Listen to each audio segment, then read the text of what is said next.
Good afternoon, Mr. Depp. Good afternoon. Can you please tell the jury why you're here today? Yes. About 6 years ago, Miss Heard made some quite heinous and disturbing, brought these disturbing criminal acts against me that were not based in any species of truth. It was a complete shock that it just didn't need to go in that direction, as nothing of the kind had ever happened. Though the relationship, there were arguments and things of that nature, but never did I myself reach the point of striking Miss Heard in any way, nor have I ever struck any woman in my life. And so I, at the time, because the news of this, her accusations had sort of permeated the industry and then made its way through media and social media, became quite a global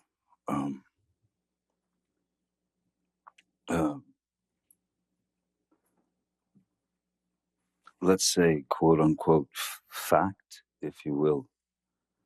And since I knew that there was no truth to it whatsoever, I felt it my responsibility to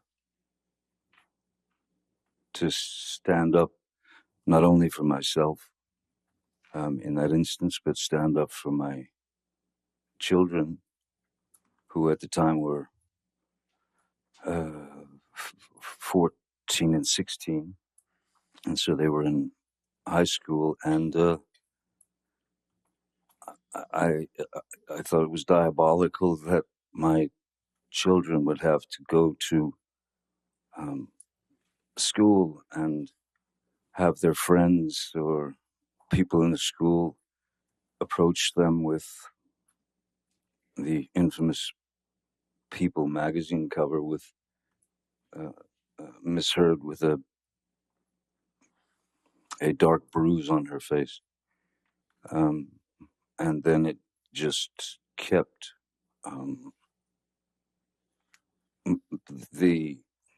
it kept multiplying. It just kept getting bigger and bigger.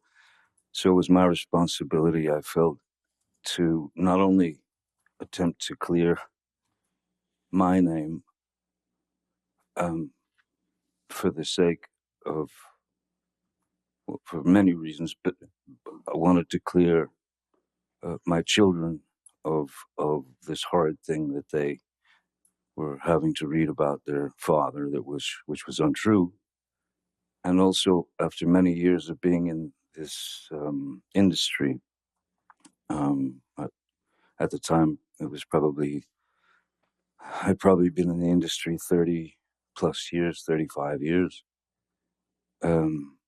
Never had any problems or anything like that.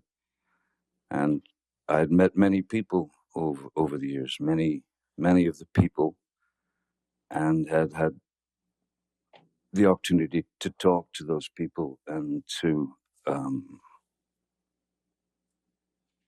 even give advice to these people. And I'm not. My goal is the truth, My goal is the truth,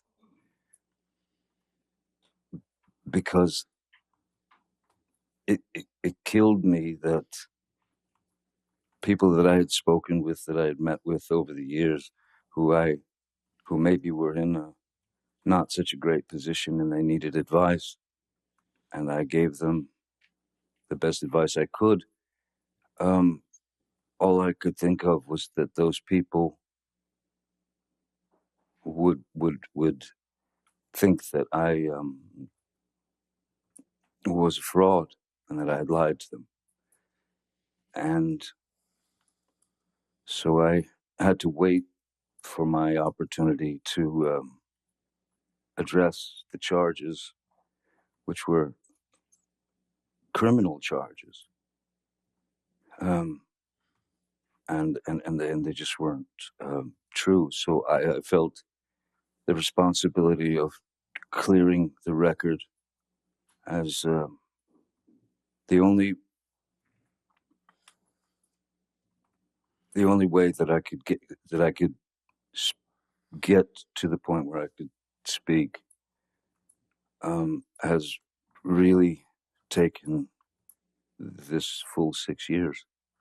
And it's been 6 years of trying times.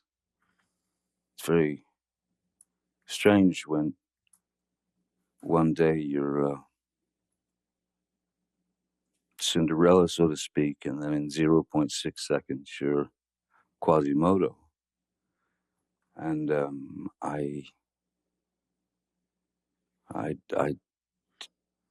didn't deserve that, nor did my children, nor did the people who have believed in me for all these years. I didn't want any of those people to believe that I had done them wrong or lied to them or that I was a fraud. I pride myself on honesty. I pride myself on truth. Truth is the only thing I'm interested in. Other lies will get you nowhere, but lies build upon lies and build upon lies. It's too much to cover. I'm obsessed with the truth, and so today is the first opportunity that I've been able to speak about this case in full for the first time. Mr. Depp, how do you feel about the intimate details of your life being aired in this process?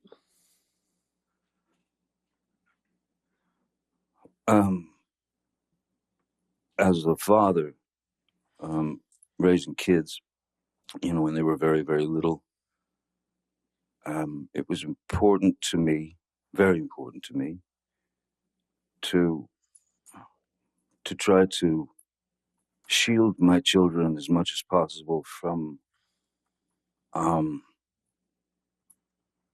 looking at their father or their mom, for that matter, as novelties. I didn't want my children to experience hordes of paparazzis. So I was always a very private person. So for me to come up here and stand before you or sit before you all and spill the truth is quite exposing.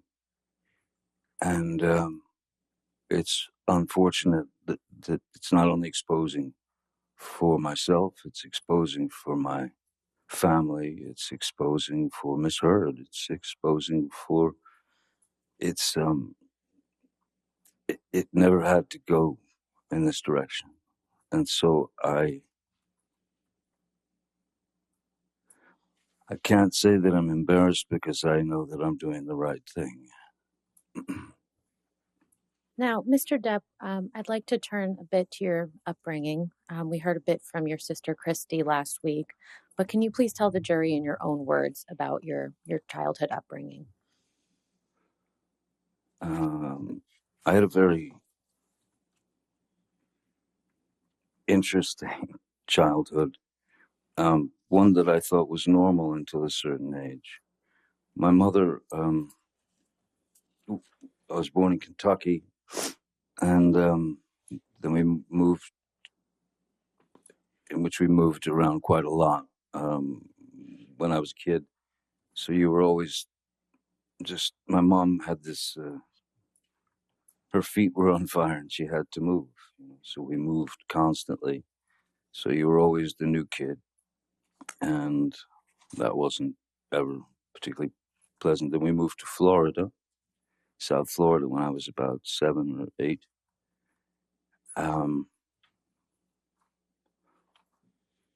And again, moved several times. But my mother was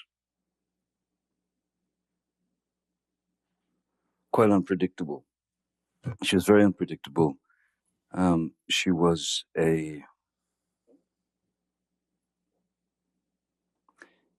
she had the ability to be as cruel as anyone can be, with all of us. That is to say, my sister Christy and my brother Danny and my sister Debbie, and also my father. So, essentially, um, she was she could become quite violent, and she was quite violent, and she was quite cruel, and though there was physical abuse, certainly, which could be in the form of an ashtray being flung at you, it hits you in the head, or you'd get beat with a high heel shoe or a telephone or whatever's handy. So in our house, there was no, we were never exposed to any type of safety or security. The the the only thing that one could do really was to try to stay out of the line of fire. I started to be able to observe, and I could start to see when she was about to head into would head into a situation where she was going to get riled up and somebody was going to get it. Um, Generally,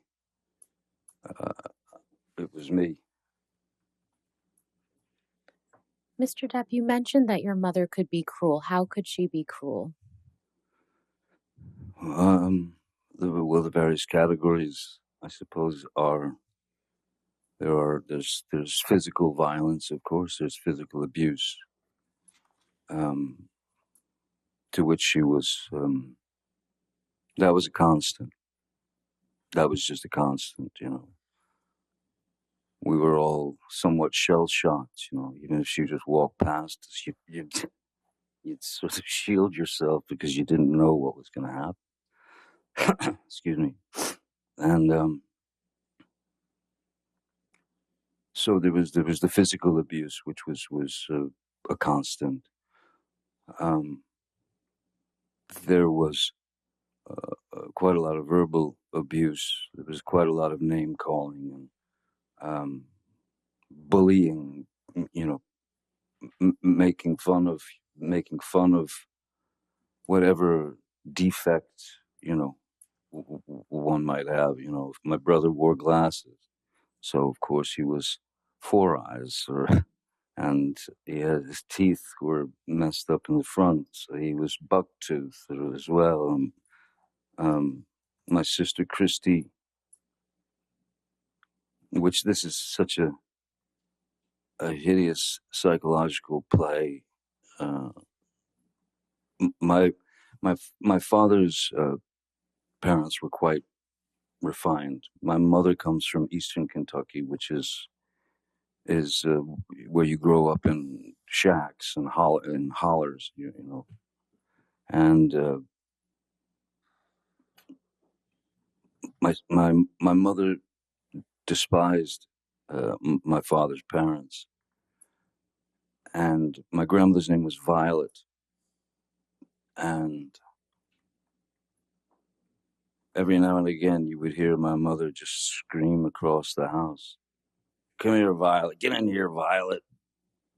And Christy, my sister, knew very well that that was a deep cut psychologically, emotionally, but we had to take it. I mean, you just had to take the pain.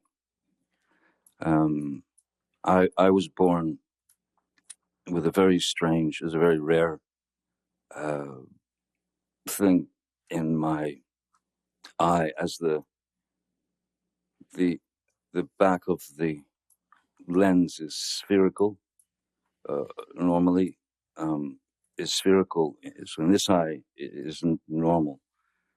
This eye, I was born with a more conical lens, so my brain never learned to see out of my left eye, and they noticed when I was about 3, 4, 5, 3, 4, that I had a lazy eye, a wandering eye, and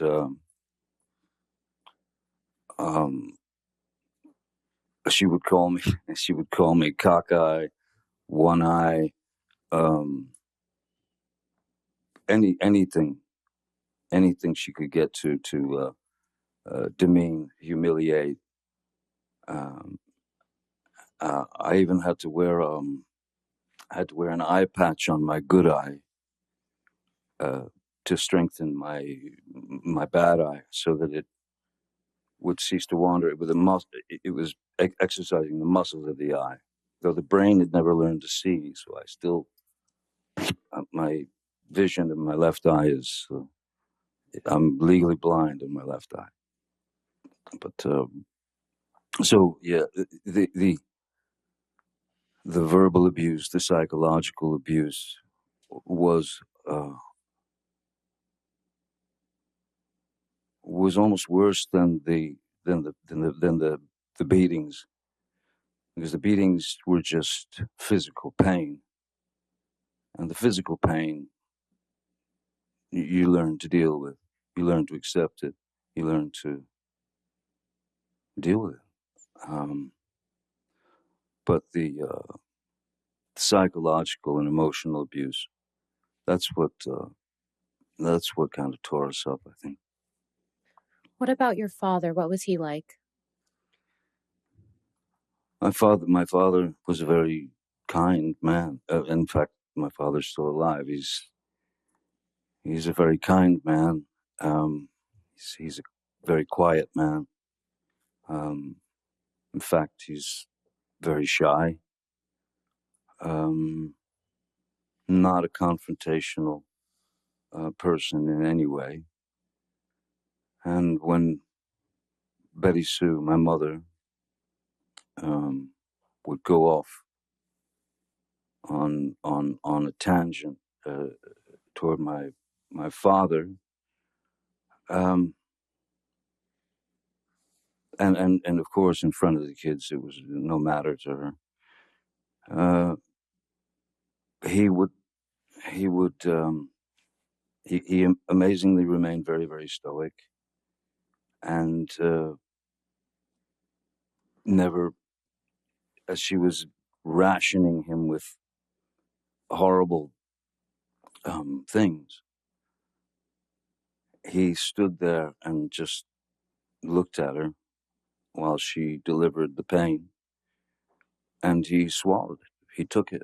Um, there was never one moment, never a moment when my father um, lost control and attacked my mother or hit my mother or even said a bad thing to my mother. The things that I witnessed were, there were a couple of times when it got too far, that I could see his eyes welling up as he was staring at her, saying nothing. And then the most that he would do is he would punch a wall. I once saw him punch a wall and shatter his hand because it wasn't drywall. It was proper concrete and steel wire and rebar and things of that nature. And but still, never touched her, never argued with her. He he remained a gentleman. And to me, as a 5-year-old boy, I kept thinking to myself, I kept wondering why does he take it? How does he take this? And why doesn't he leave her? But he didn't, you know. He was able to maintain his calm and his composure. He was able to maintain his relationship with his children. He was a good man. He is a good man. You mentioned that you saw your father punch a wall. How many times did you witness that? I mean, out of I couldn't count the amount of fights that they had, but I know that I've seen my father strike a wall 2 or 3 times tops. Once when he broke his hand, but yeah, 3 times at tops. You know. Was your father ever abusive to you or any of your siblings? No, my father was never. My father was not an abusive man. At the same time, my father was also, to some degree, at the mercy of Betty Sue, because if he argued with what she wanted done, that would just turn into another barrage of hatred towards him. So I can remember my father coming home from work, and maybe I'd gotten a bad report card, or maybe I'd gotten in trouble at school, or something like that. And my father would arrive home from work, and the first thing she would say was, "John, take him out there. He gets the belt. Give him the belt." And he wanted to know what it was about, so he'd take me out to the garage, and I'll never forget this white, thick leather 1970s era, thick leather white belt that he would take off, and then he would commence to inflict the punishment on me. But interestingly, there was one time when my father, I kept telling him I didn't do this. It was another incident. I kept swearing to him that I did not do what Betty Sue, what my mom had said that I'd done. But he went through with the punishment anyway. And then, not long after, he found out that I had been telling the truth and that I hadn't done what what my mom had said that I'd done. And he came to me and apologized to me for having gone through with the whipping, with the belt. And I have to say, um, my mom never did that. She couldn't. She knew what she knew. She was raised how she was raised, and I had no power to change what was inside of her. How did your parents' relationship ultimately come to an end, to your understanding? Um, when my father left, I didn't realize that he had left. He left where I was 15.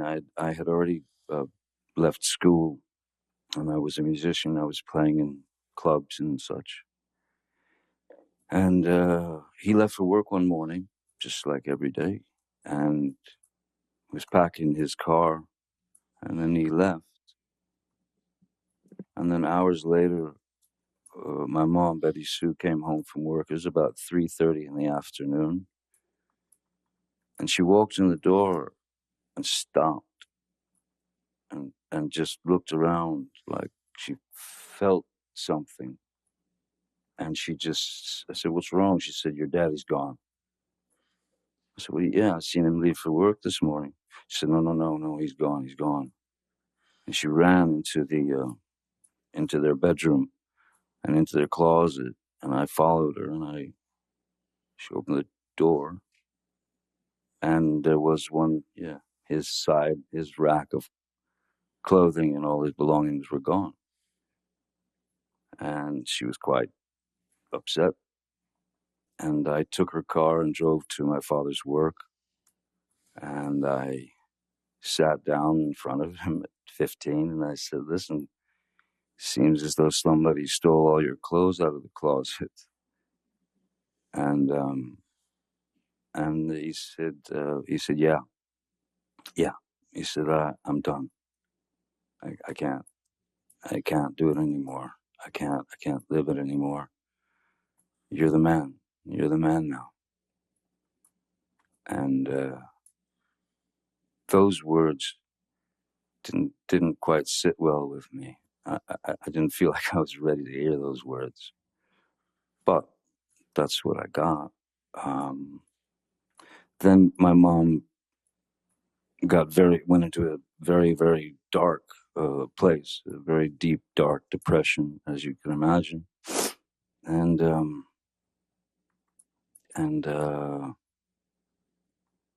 she one afternoon I woke up. I'd fallen asleep, and I woke up and walked out into the living room, and I saw my mother, um, like very feebly, and like almost it was like a slow motion crawl.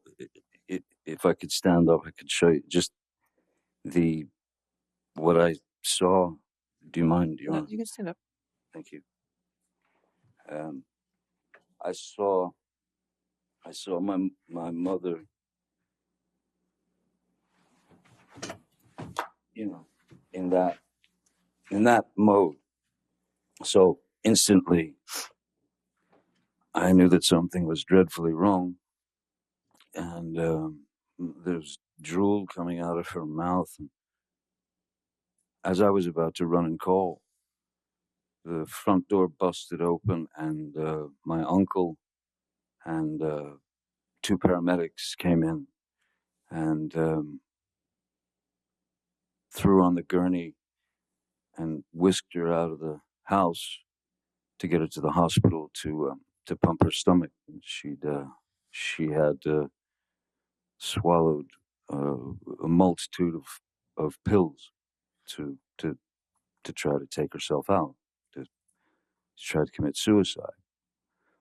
And when she got out of the hospital, she was a small firecracker of a woman. She was about 5'2". But when she got out of the hospital, the depression was so deep. She was down to, like, she lived on the couch and she weighed about 70 pounds. And that all that imagery spun into my head at that time, that I thought that was in my head at the time, I thought that that was a cowardly way for my father to have left. And I was deeply upset by that. Until my father and I had a conversation years later, where I asked him what really happened, how did it happen when I was older, and he told me the story. Your Honor, may we approach? Sure. Mr. Depp, how did you feel about your father when he left?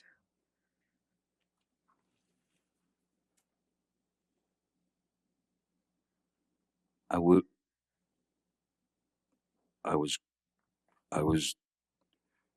I was very disappointed in him, because I started to believe that his exit was sneaky, cowardly. He didn't. When he said goodbye to me, when he left for work that morning, he just said goodbye. Goodbye, Bob. And I went, see you later, Pop. That was it. Until I learned the truth from him. And without getting into what your father told you, how has your impression of your father changed now? Objection, relevance.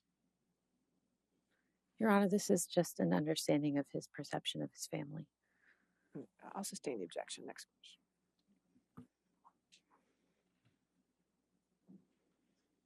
question. Mr. Depp, what have you learned from your experience in your childhood and observing your father in your childhood?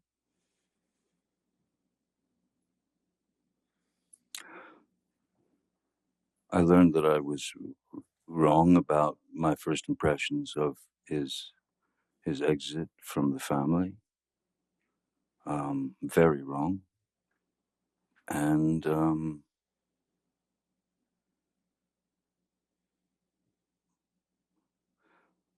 I'll tell you one thing that I learned that was one of the best lessons I believe I've ever learned in my life, ever could learn in my life, was based on my experience as a child, and what I'd seen and experienced. I knew exactly how to raise children.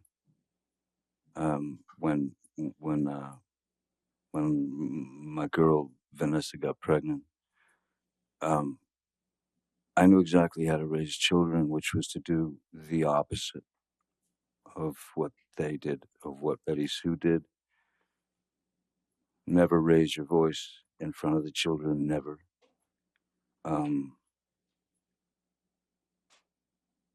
Screaming out the word no to them. I never wanted to tell my kids no. I wanted to tell them that I wanted to show them that there were options. You don't have to stick the coat hanger in the electrical socket. Saying no is an abrupt thing, but to talk to them and say, if you understand the repercussions of something, then you won't go there. So maybe think about this as opposed to this. Give this some thought, but that will clearly, that could kill you. So I would ease them away from things of that nature with a more of more of a conversation as opposed to a flat out, don't you ever do that again, and threats and things of that nature. I did not raise my children that way, nor did Vanessa. We never raised our voices in front of our children ever. How do you And think your experiences with your parents in your childhood affected your approach to your relationship with Miss Heard? I'm sorry, one more time. How did your experiences observing your parents as a child affect your approach to your relationship with Miss Heard? Well, in the beginning of my relationship with Miss Heard, um, there was, from what I recall and what I remember, she was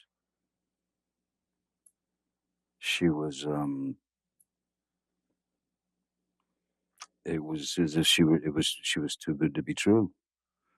Um, she was attentive, she was loving, um, she was smart, she was kind, she was funny, she was understanding,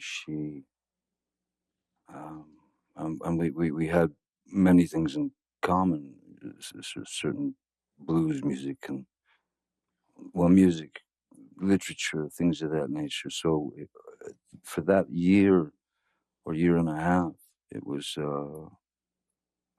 amazing. There were a couple of things that, I don't know, stuck in my head that I noticed that I thought might be a little bit of a dilemma at some point. For example, I worked quite a lot, and when I would come home from work, um, I would come in the house or the hotel, and she would sit me down on the couch and give me a glass of wine and take my boots off, set them to the side, and um, I'd never experienced anything like that in my life. I just never thought that was, I just never experienced that before. And it became a regular thing um, that she did, this kind of routine. And I remember one night I came home from work, and I think she was on the phone or something, and or busy. She was doing something, and um, so I sat down on the couch and I took my boots off, and suddenly Miss Heard approached with this look on her face that she just said, "What did you just do? What did you do?" I said, "What do you mean? You took your boots off?" I said, "Yeah, yes, I did. You were busy, you know." No, no, no. That's my job. That's what I do. You don't do that. I do that. Okay. All right then. And then she said, "Let me get you a glass of wine." And she brought me the glass of wine. But I did take pause, of course, at the fact that she was visibly shaken or upset that I had broken her rules of routine. I thought that strange. And then once that once you notice something like that, then you start to notice other little tidbits and things that come out. And then within a year and a half, she had become this another person almost. Mr. Depp, we're going to talk about Miss Heard in a couple minutes, but I'd like to first talk about your career in Hollywood. And so, could you please tell the jury how you ended up acting in the first place? I ended up acting by accident. I was a musician, and I'd moved out to Los Angeles with my band when I was 20 years old. And then there were a couple of uh, things that happened in the band where the band split up. And I remember I was filling out job applications, and then Nick, with a friend of mine who happens to be, he was an actor, less known then than he is now, Nicolas Cage. And I was filling out job applications at any, video stores, clothing stores, anything, just to be able to pay the rent. And um, Nick Cage said, why don't you meet my agent? Because I think you're an actor. I think you could be an actor. And I said, look, I'll meet anybody. I'll do anything at this point.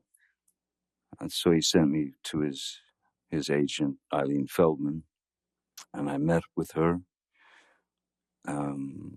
She sent me to read for a casting director named Annette Benson, who was casting a film called The Nightmare on Elm Street.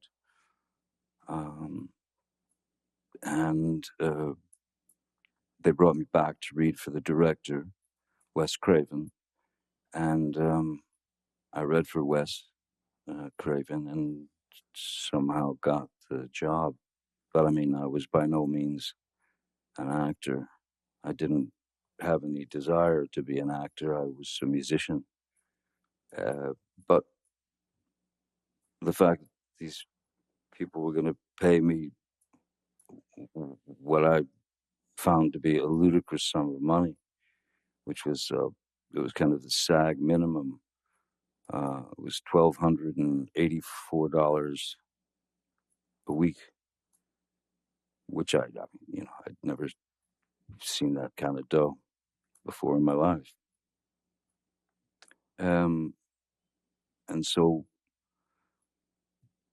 I suddenly, then I did some other couple of dumb movies because I still, in my mind, I was a musician, and this was just a way to pay the rent, pay the bills, live. Then suddenly I found myself on that road. I had been placed on that road as an actor, and then one thing led to another from film to film, and then I was cast in a TV series called 21 Jump Street when I was 22, I believe. Mr. Depp, between the time that you were cast in Nightmare on Elm Street and you were cast in 21 Jump Street, Mm-hmm. how did you enjoy acting during that time?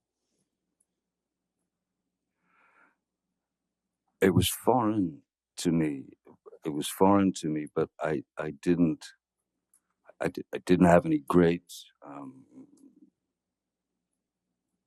ambition to be an actor. I'm a normally. I've always been quite a shy person. I've always been quite introverted, and so there was a very strange metamorphosis from being one of four, that is to say, one of four in a band where you have this fraternity or this brotherhood, and you're out there fighting the world together to try to get that record deal or whatever you're looking for. And when I got on the series and my life started to change in various ways, that is to say that people started to, you go into a restaurant and you'd see people whispering and pointing and all that. I was very uncomfortable with it. And I didn't like it. just because I never wanted to be the lead singer and the guy out front and will get all the attention, and I didn't. So suddenly I was on my own, and I was having to deal with this newfound sort of notoriety, and it was odd. It was very odd, and it was,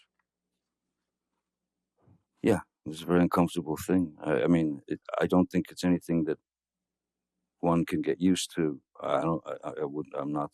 I'm still not used to it now, and which I'm actually glad that I'm not used to it.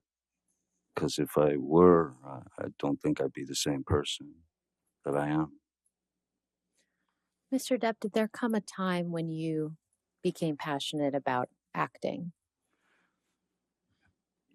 Once I realized that that's the road that I was on, and that any attempt at going back to music would be um a not, it would have been. I hated the idea that since the television series had come out and I had been exposed as this character or this actor, um, I had to realize in my own mind and heart that there was no going back to music, because I didn't want to, you know, I didn't want to, I didn't want to use whatever amount of success that I had attained from the TV series and that sort of thing. I didn't want to use that to influence, um, some career in music. I had far too much respect for music, than to just become what they wanted me to become, which was teen idol or a teeny, that sort of thing. I fought that with everything in my being. So once I realized that music was no longer an option, then I began to study um, at various places. The Loft Studio, which is now long gone, in Los Angeles. I studied with some other teachers, Sandra Seacat. I read all the books that you could read, and all that was great, but you realize that the only way to learn, or the only way to learn how to, it's not act necessarily, the only way to learn how to react and behave, because it's just behavior and it's reaction, was to do it. It's on the job training, it's trial by fire. So I did my best to work up my own approach towards a character and such. And what were a couple of the first few projects that you worked on where you were really able to implement that approach? I would say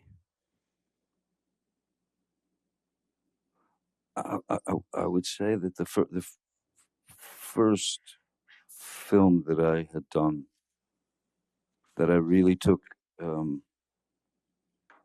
where I really felt, okay, I've done the work. I know what I need to do. Um, I would say that where I considered myself an actor, I suppose, was when Oliver Stone cast me in Platoon in 1986. How did you come to be cast in Pirates of the Caribbean? Well, that's many years later, but I I had been Disney had offered me a film um, called Hidalgo when it was about a man, his horse in the desert and stuff, and I read the screenplay, and I just didn't think it was for me. But I wanted to have a meeting with them because at that point I had a 2-year-old, uh, yeah, 2.5-year-old daughter, and so or three, and for 3 years I watched nothing but animated films, um, cartoons from Tex Avery to Bugs Bunny to um, that was all I watched with my little girl, and I received the screenplay for Pirates, and it was that I somehow in my mind I saw this opportunity, like a way to mesh characters like like cartoon characters. For example, Wile E. Coyote gets a boulder dropped on his head and he's completely crushed. But they cut to the next scene and he's just got a little bandage on his head. So I started thinking about the parameters that were available to cartoon characters, and if they were available to cartoon characters, and nobody ever asked a question, whether you were 5 or 95, you didn't ask a question. Oh, Wile E. Coyote, of course he's still alive. So I tried to incorporate these uh, these kind of ideas into the character of Captain Jack Sparrow, so that so so so that I could try to push those parameters and and control the sort of suspension of disbelief, to be able to control the characters' actions, words, movements, and put them in a place where the things that he would do or say were so either ludicrous or um, mainly something that also something to the cartoon characters can get away with things we can't. Captain Jack Sparrow can do things that I could never do. He could say things that I could never say. So it was for me a way to stretch the parameters of a character and take a risk in doing that. But if it panned out, and I felt I was on a pretty good mission. If it panned out, I thought that it might be a character who would be accepted by 5-year-olds and 45-year-olds and 65-year-olds and 85-year-olds, and in the same way that Bugs Bunny is, you know, You mentioned that, believed. sorry, you Mm. mentioned that you received the script. When was that? Sorry. When did you first receive the script for Pirates of the Caribbean? The first screenplay I received was 2002, I believe. Yeah, 2002. And what did you think of that script when you received it? I thought that it had all the kind of hallmarks of a Disney film. That is to say, a kind of a predictable predictable 3-act structure, with uh,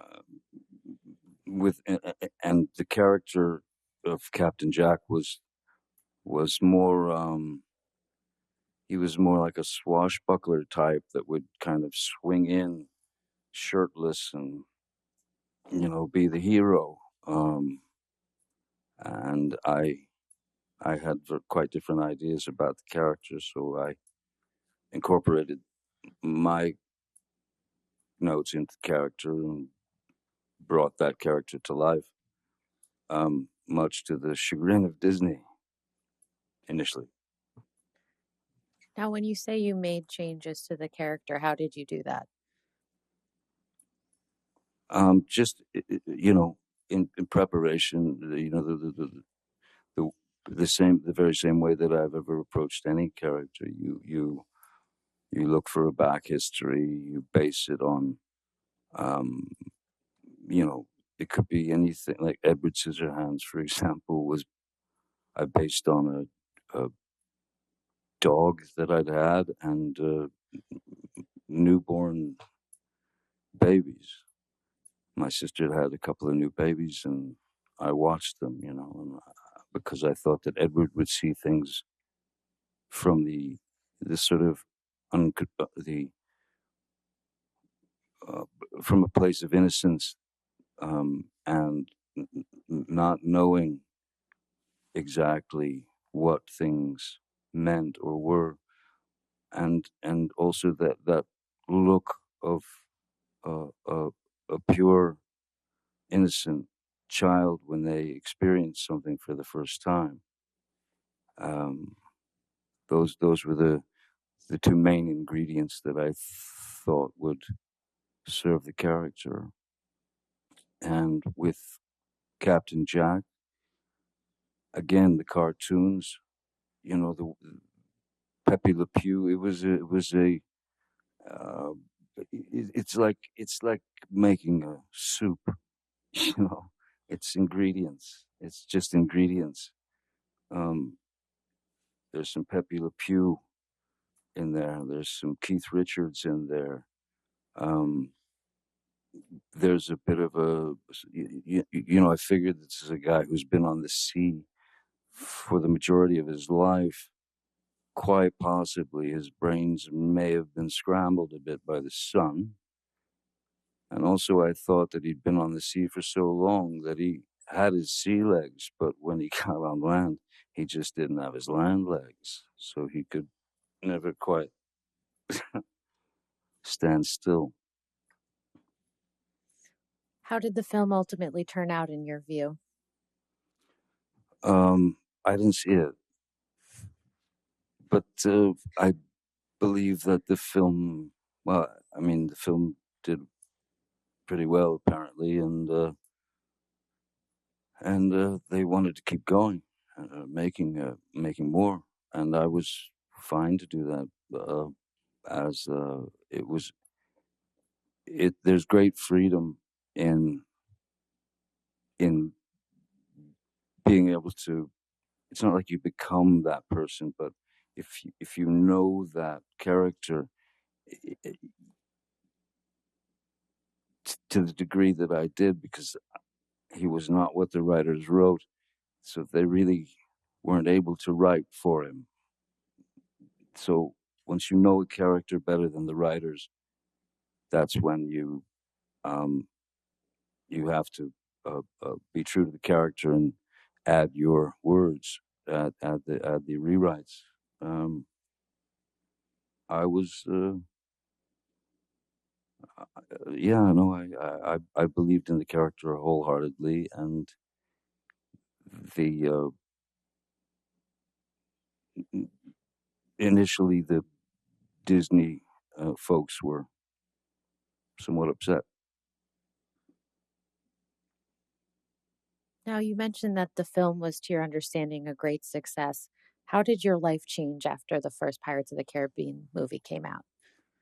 Um, though I'd been around for many years already, and people knew who I was and all that.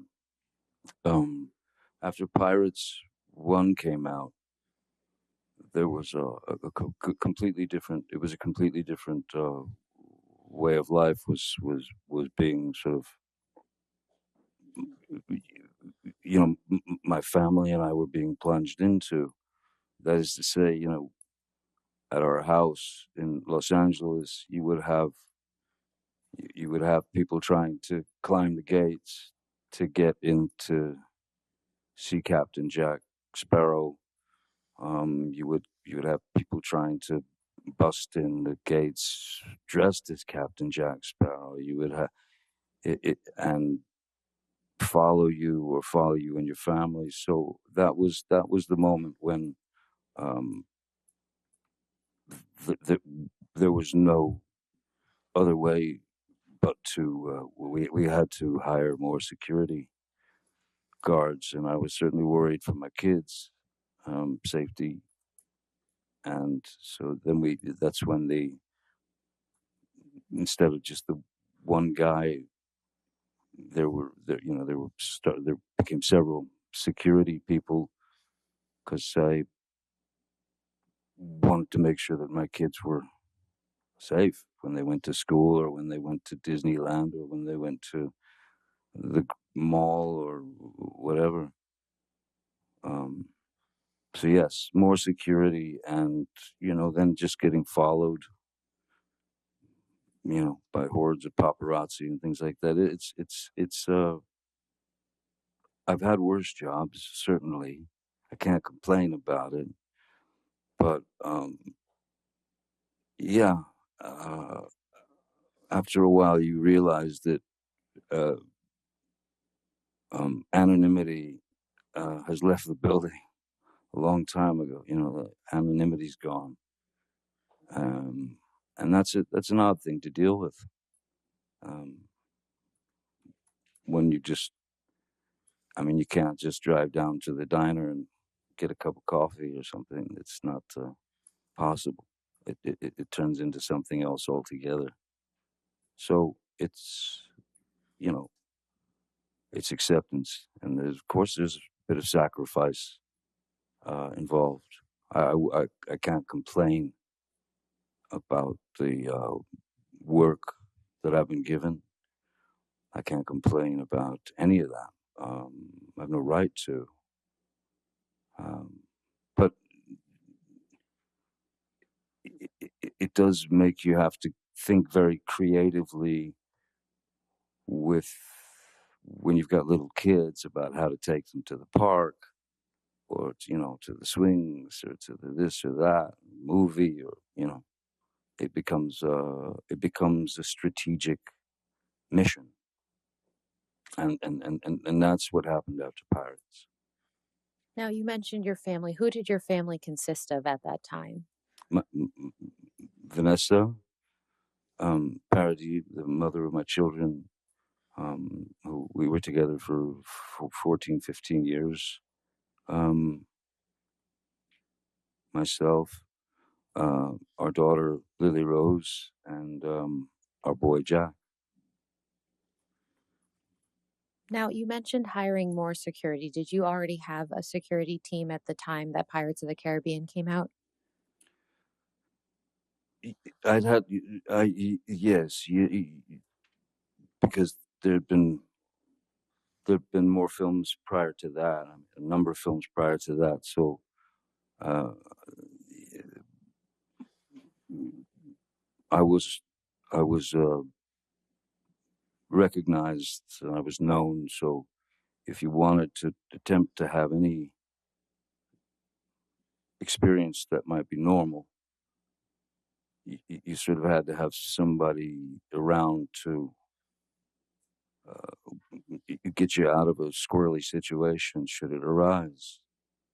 So I had security prior to that for who would travel with myself and my family. Um, but not like when I was at work. I Back then I didn't have security at work so much. Anything, not before Pirates. Pirates was really that was the thing that everything it all turned around. It all just went weird. So, how did your security team change after Pirates of the Caribbean came out?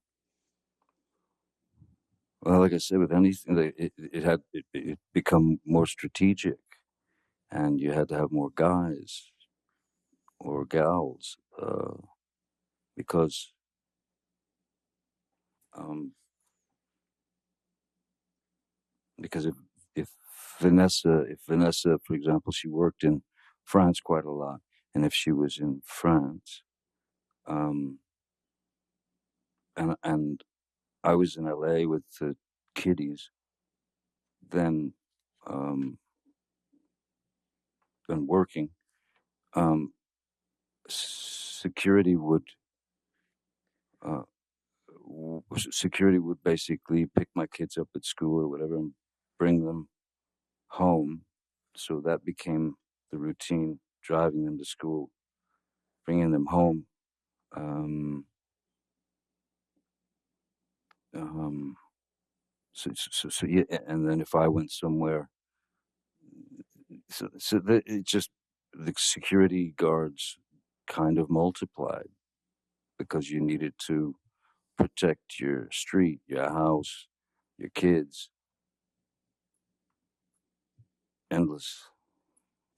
So after Pirates of the Caribbean, who has been on your security team? Um, Jerry Judge was with me for, oh boy, over 20 years. Um, Jerry Judge is you. We've mentioned it before. Uh, it was a year or two ago. Jerry would go on film sets with me. He would do reconnaissance missions. That is to say, he would go to a country before we would go there, make sure all the hotel rooms were all taken care of and such. Or when I went on tour with, say, the Hollywood Vampires, which is a band that I've played with, um, he would come on the road with me with another security guard. Uh, so there was Jerry Judge, there was Malcolm Conley, who's been with me for 20 years or more, um, Leonard Damian, Sean Bett, um, Travis McGivern, Mark Gibbs. I mean, there are a few. Are all of these security personnel still with you today? Jerry has gone on to somewhere else. Jerry made Jerry passed away from cancer, so Jerry made his exit. Um, but the majority of those, no, I believe all of those fellas are still with me. Yes. When did Mr. Judge pass away? I believe it was two years ago, roughly, maybe a little less than 2 years ago. Now I'd like to go through a couple of the names that you just mentioned. What is Malcolm Conley's purview in the realm of your security team? What is his role? Exactly, yes. Well, now that Jerry is, Jerry and Malcolm had worked together for a very long time, so I'd met Malcolm through Jerry.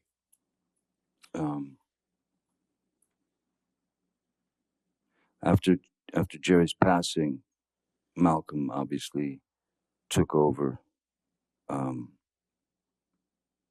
for Jerry, and so he took on extra responsibilities. He would have to make sure that there was someone on the ground wherever we were going that had done their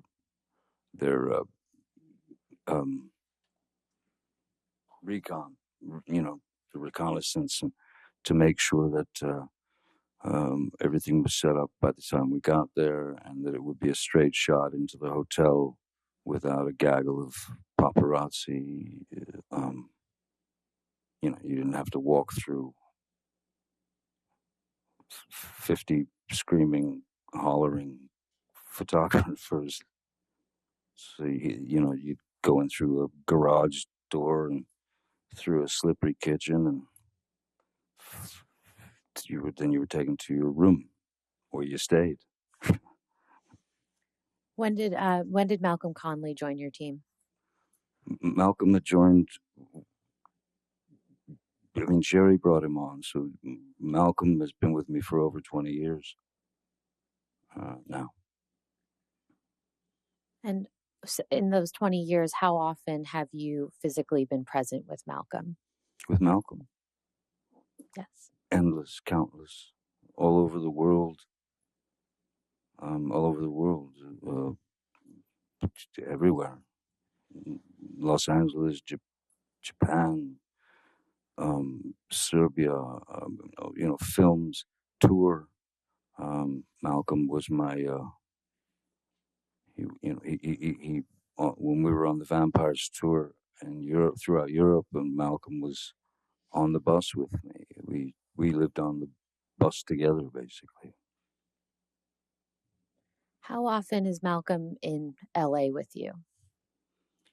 It depends if there's or if there was a larger premiere, where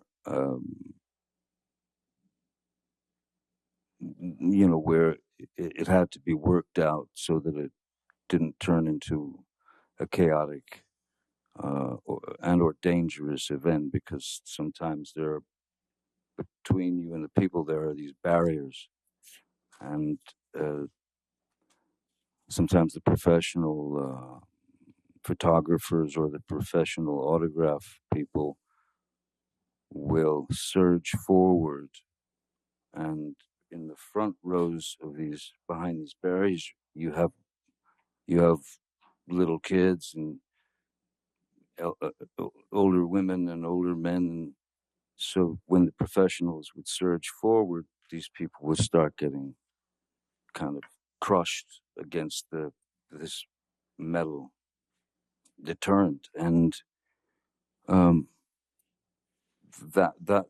was the most worrisome thing when you're at a premiere and there are thousands and thousands of people there, and I've always called it running the gauntlet. Essentially, what it is that people are there to say hi and to support the film or the cast or whatever. So I've always gone out and signed for those people. I've always gone out and signed for all or as many as I possibly could. I mean, to the point of sometimes Jerry Judge would literally pick me up off the ground to make me stop signing, take me away.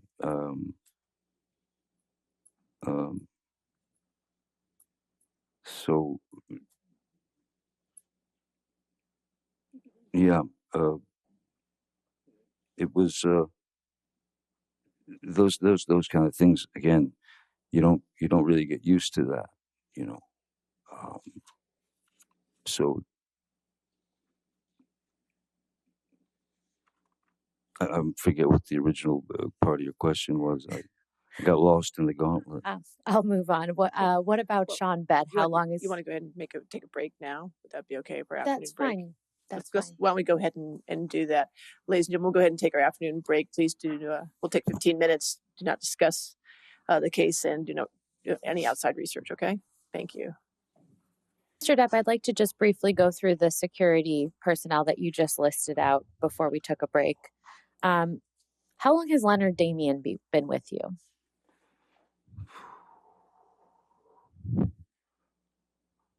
My kids are now 20, 23. Leonard Damien's been with me, I believe, roughly the same time as Mr. Bett, somewhere in the neighborhood of 16, 17 years.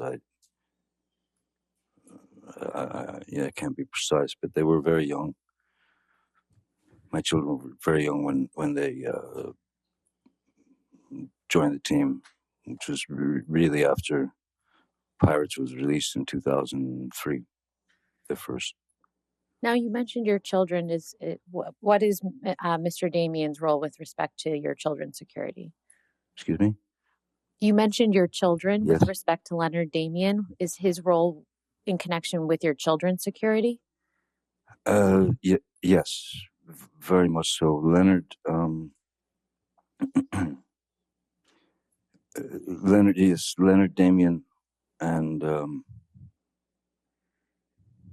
Sean Bet for quite a while were both sort of assigned, as it were, to my kids, taking them to school, picking them up from school if Vanessa and I were unable to do it, or even if we were there, we would drive with them to take the kids to school. And over the years, obviously, your children, my children have taken quite a shine to them, and they've become like another set of parents in a way. And how long has Travis McGivern been with you? Travis, I believe, a little bit less than that. I believe. I couldn't really speculate. It's a little less. Maybe it's 13 years, or I don't know.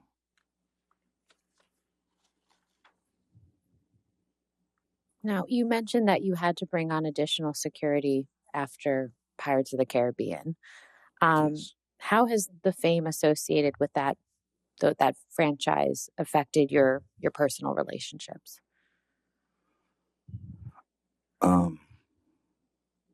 Again,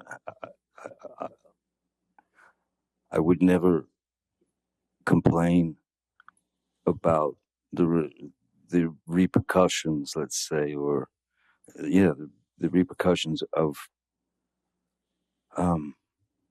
the success of that film.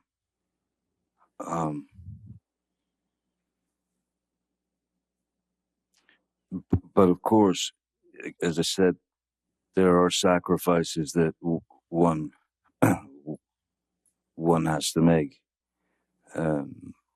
Sacrifices that you're not nearly ready for.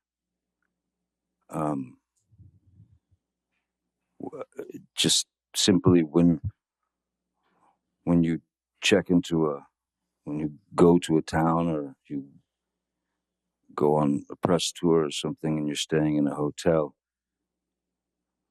People stay in hotels all the time. I stay in a hotel. We've found that it's just a lot easier if I stay put in a hotel and not kind of, again, especially if it's with the kids or something. I don't want them to. I've never wanted them to see me as a novelty. I just wanted to be dad. Now they're well aware of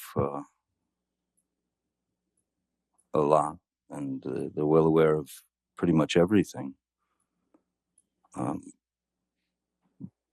But no, when you get recognized wherever you go, the basic truth is it's pretty simple. People are generally kind and curious, and if they've grown up with you in their living room,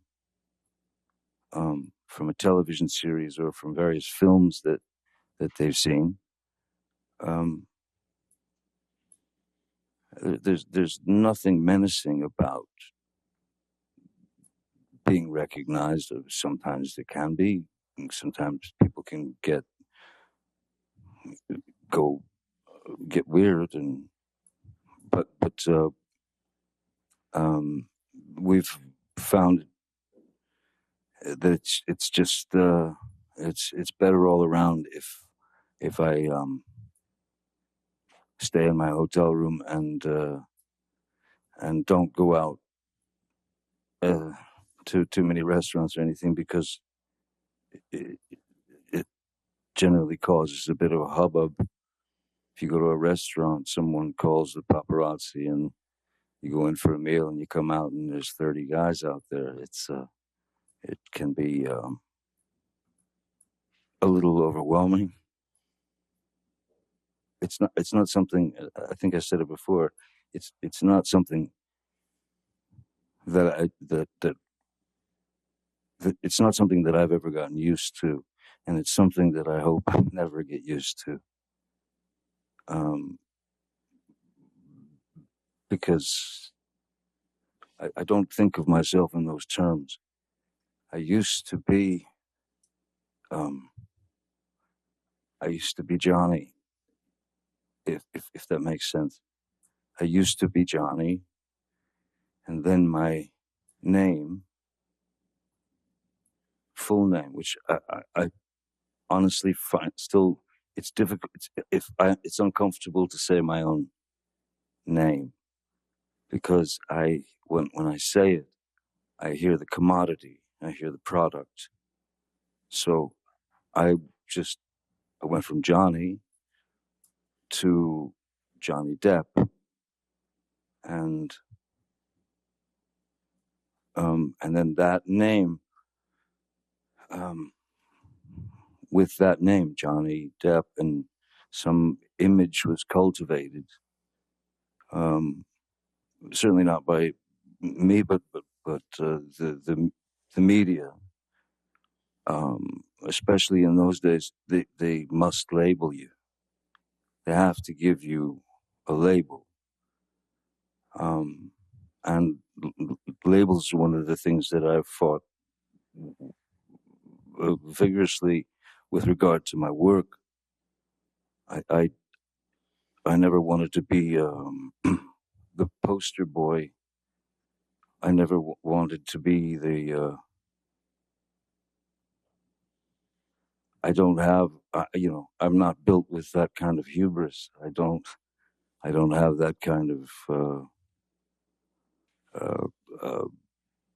confidence. I can do virtually anything playing a character.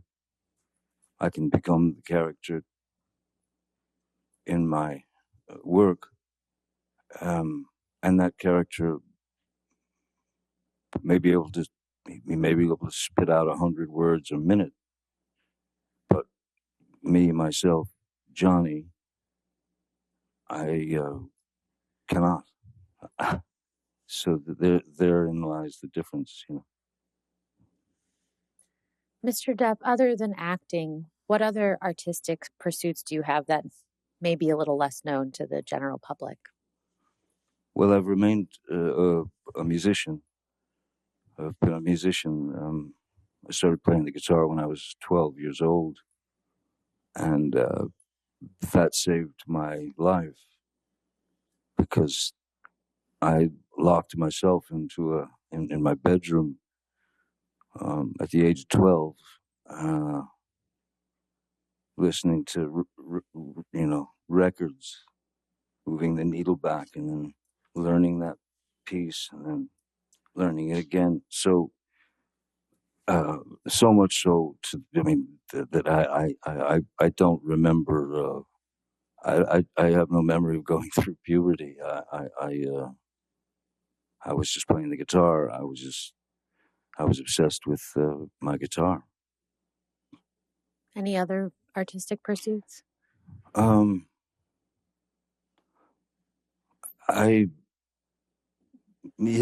always drawn since I was very small, since I was very little, and always enjoyed drawing, and then began to paint, and so there started learning about painting and trying to it I suppose, different ways of expressing oneself, different ways to release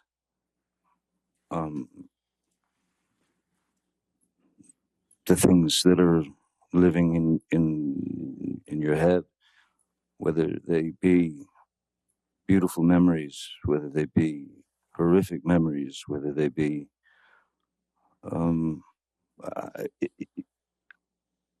I have a I, I need to create. It's a need. It's of course I want to create as well, but I actually need to create because I need to summon whatever it is that I need to summon, to whether that's within a film or a painting or a guitar note. All of those things should come from a place an organic place, a place of truth. Because if they don't, well, then you're just lying, aren't you? Every bit of truth, the person doesn't have to say anything on film. What's important is what's behind the eyes. And if they do say something, what's important is not necessarily the words that they say. It's very easy to say, I love you. But what brings it into the realm of truth is what's underneath it, what's not being said, the subtext, if you will. So,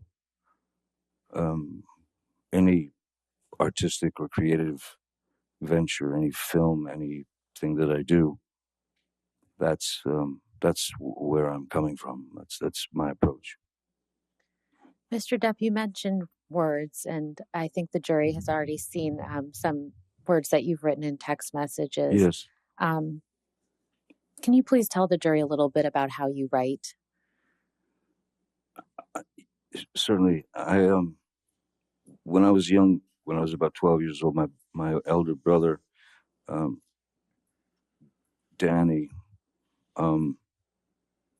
walked into my room and ripped the Peter Frampton record off my record player, threw it across the room, and said, "You got to stop listening to this stuff." And he put this record on, and it started, and I'd never heard anything like it. It was called Astral Weeks by Van Morrison. So I'm a kid, 12 years old. So my brother turned me on to Van Morrison, then he turned me on to soundtracks like Clockwork Orange or Last Tango in Paris. He turned me on to books by Jack Kerouac. He turned me on to books by Ginsberg, Philip K. Dick. I mean, Salinger. I mean, the whole James Joyce, the whole Hemingway, the whole thing. So, so I became very interested in vocabulary and the unique voices of these writers. And then I started reading people like Tom Robbins and Hunter S. Thompson, and then ended up becoming very close friends with Hunter Thompson for the last 10, 12 years of his life. And Hunter's writing, of course, because of the amount I spent, of time I spent with him, it has influenced my writing greatly. Hunter was known for inventing a thing called gonzo journalism, which is it's the author putting himself in the situation,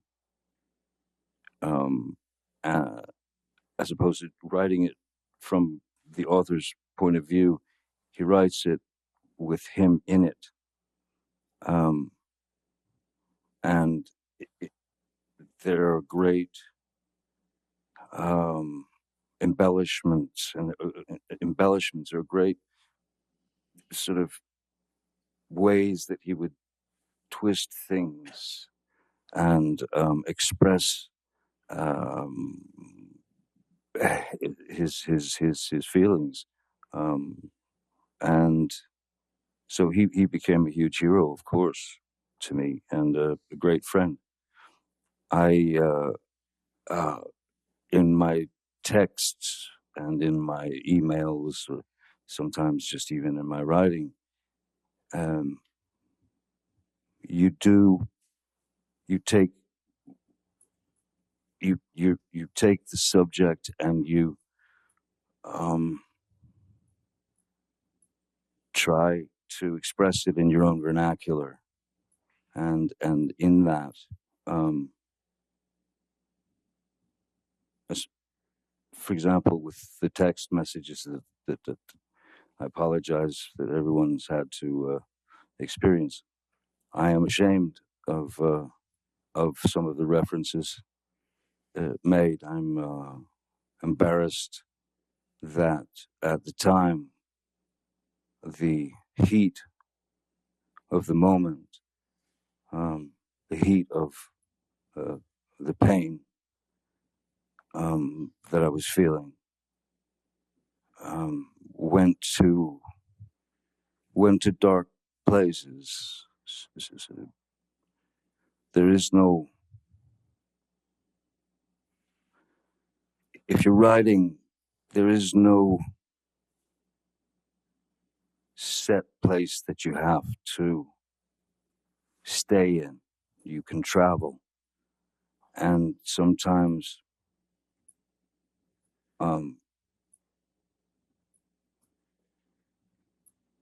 pain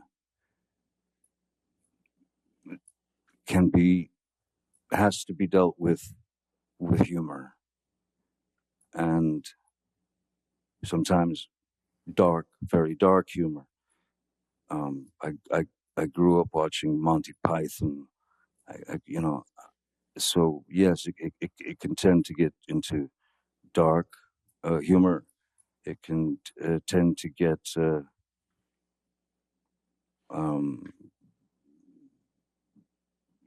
words are used that for emphasis, and words are used to express what you're feeling at the time, and it's just like growing up. You learn from those mistakes, you learn from those things, and you move forward, you know. And that's how you start to understand your own vernacular and what's important, you know, what's necessary and what's not necessary. I tend to be quite expressive in my writing, and after after the uh, after the unfortunate words of misheard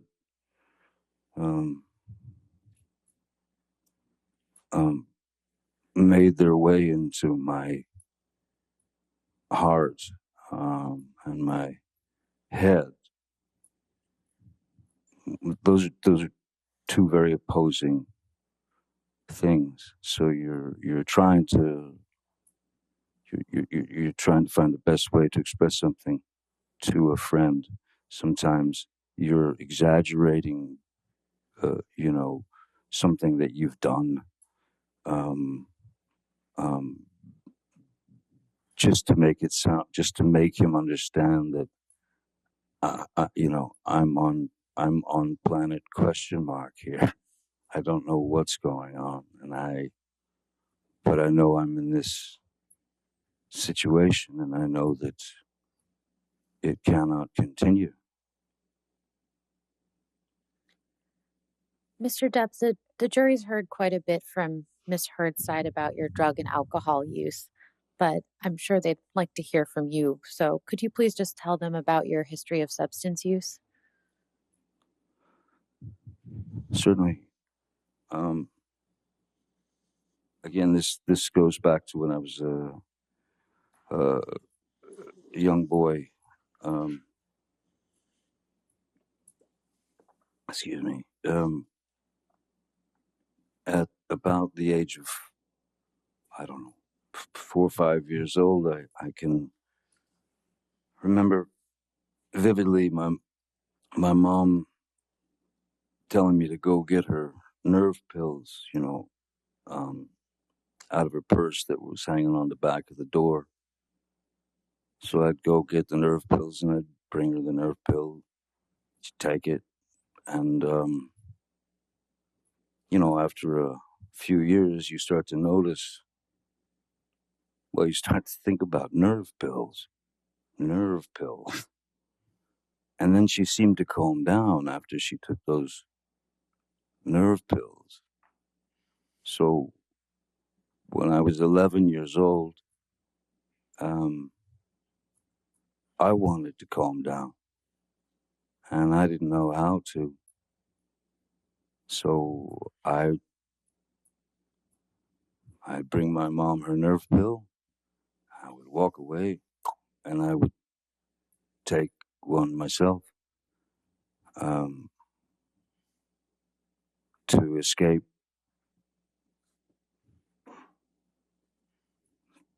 caring so much, feeling so much, to escape the chaotic nature of what we were living through. So that was the beginning when I realized that nerve pills calm the nerves. Pretty young age to do that. I can't say that I'm proud of admitting to that, but I have to say that I knew not what else to do. I knew nothing else that I could do. So as we were all growing up, there was always those kids who would say, "Let's party. Let's go party. I want to party." I've never used the word party in my life. I've never taken any substance for a party. I have taken these substances over the years, on and off, to numb myself of of uh, of the ghosts, the wraiths that were still with me, and from my youth. So it, I needed, yeah. They were everything. It was essentially just self-medication. One of those get me out of here moments, and where you want to escape from is your own brain, your own head. How often have you used substances throughout your life? Having started with my mother's nerve pills at 11, of course, that's around the age that you're introduced to marijuana. You're introduced to, and also depending on where you're living and who you're associating with, who's around the neighborhood. I no, I wasn't shy to try a substance to see if the effect of it would maybe even take a bit more of the edge off. So I started at 11, and I mean, I even mentioned this in an interview in TV Guide, if anyone remembers TV Guide, in 1989, where I was asked by the journalist why I believed that kids who were watching the show 21 Jump Street about police officers in school undercover cops, but as students. I was asked why these kids or whoever should believe me or trust me or listen to me, and I said, look, I could because I've experienced it, and I can tell them that there is no future in it, that there's nothing but a kind of a postponing of the inevitable. That one day you're going to have to face those feelings. One day you will meet those, let's call them demons from your youth. So I was straight up, open and honest at that time in a very, I mean, TV Guide was it was right at the register when you checked out at the grocery store. It was like the most popular thing, and it was a very straight magazine, little magazine. But I told them I'd pretty much done all the drugs that I was aware of by the time I was 15 years old, um, and which was true. Now, that doesn't mean to say that I continued into that, forest of possibilities with regard to substances. I wasn't um, dropping acid every 5 minutes. I wasn't. There were many years that I didn't touch a substance and no drugs. There were many years that I didn't have a drink. So as I said, it's never been for the sort of party effect. It's been for trying to numb the things inside that plague that can plague someone's uh, who's experienced trauma. Um, but the characterization um, of the characterization of my substance, quote unquote, substance abuse um, that's been delivered by Ms. Heard is uh, is is grossly embellished, and I'm sorry to say, but a lot of it is just plainly false. I think that it was easy. It was an easy.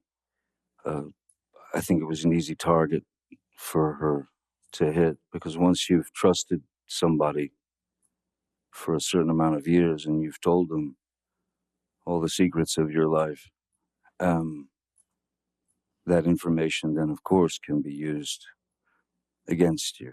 especially if it's taken to a point that is teetering on impossible, and teeters over impossible, in fact, at times. It's so I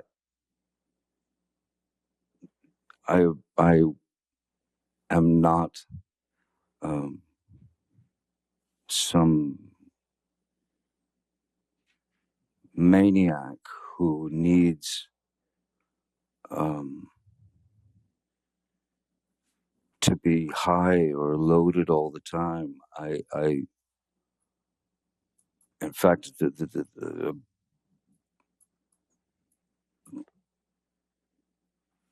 in Australia, from before Australia and in Australia, I had been off of alcohol for, I believe it was about 18 months. Mr. Depp, you've mentioned some periods of sobriety throughout your life. How many would you estimate you've had? Quite a number. On various films, you see. I suppose, I guess maybe by example, if anyone's, well, if you're familiar with Hunter Thompson's book Fear and Loathing in Las Vegas, which I was lucky enough to make into a film with Terry Gilliam. The film calls for myself and my attorney to be absolutely blotto out of our heads constantly throughout the film. And most people just assume that, well, they just got wasted and they filmed them. There would have been no way you couldn't act that. You couldn't make that film with two actors who were loaded. There would be no way. And then to the other extreme, Donnie Brasco, a film that I made about an FBI agent. I had to go into a training regime where I had to eat 5 meals a day, drink 5 shakes a day, these protein shakes per day, work out 3 to 4 hours a day because I had to gain 20 to 30 pounds of muscle.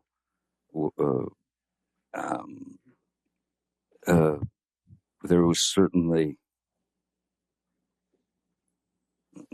no abuse of substances then. There's been no abuse of substances on film sets. There have been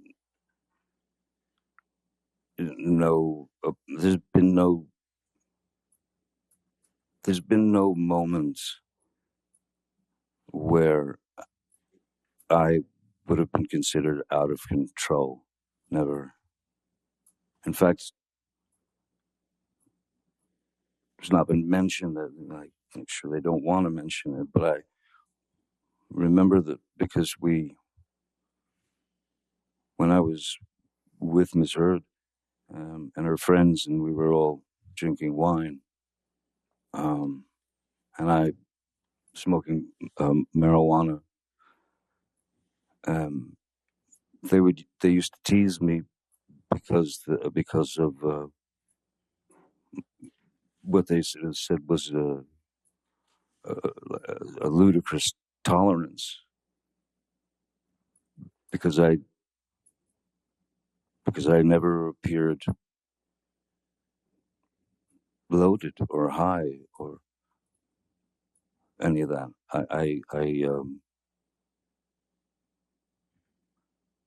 Even if I felt a little spinny, I know no one would have ever known. Mr. Depp, is there any substance that you've ever been addicted to? Yes. And what is that? Roxycodone or Roxycontin, which is it's an opiate. It's I think oxycodone oxycodone has the opiate and then some pain, like paracetamol or something, and then the Roxys are just the opiate, as far as I remember. And when I was working on Pirates 4, and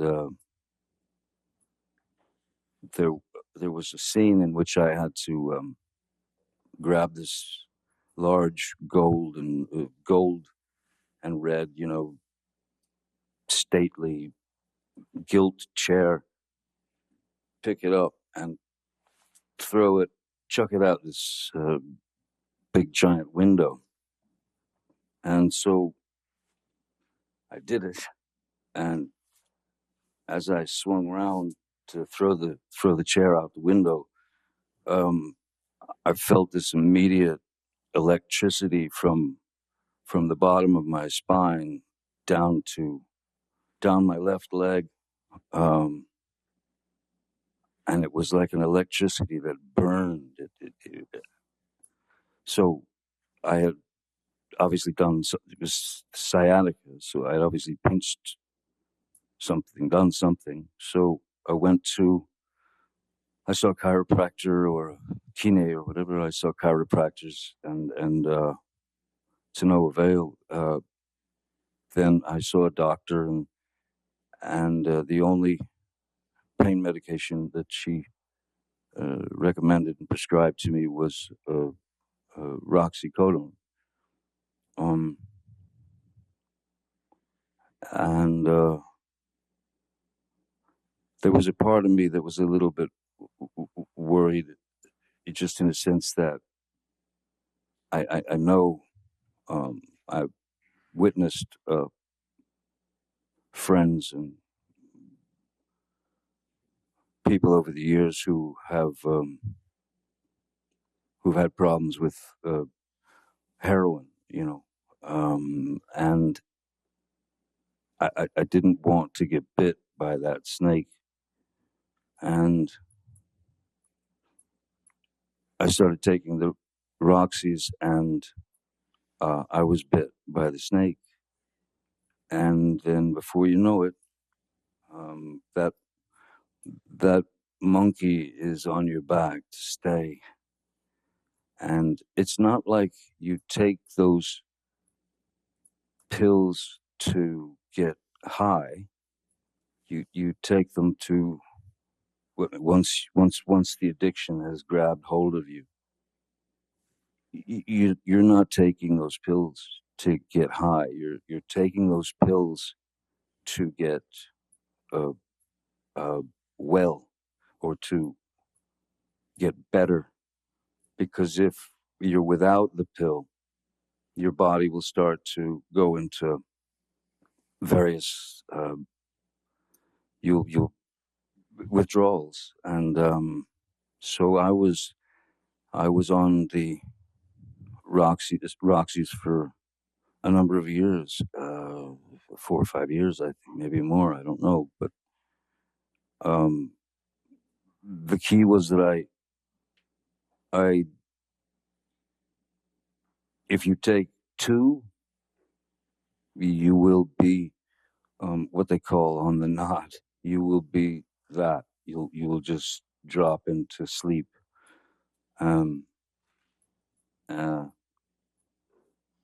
So yes, I didn't like being dependent on these pills. I didn't like being dependent on a drug that you'd take only so you wouldn't get withdrawals. That's what it becomes. It's like a junkie. The reason why so many well, now there's a huge fentanyl problem, but the reason why junkies generally, why they end up overdosing, is because they're looking for the first high again. And you don't get that. You don't get your first high again. So what do? you up the stakes and you put more, you take more, and that's what makes them.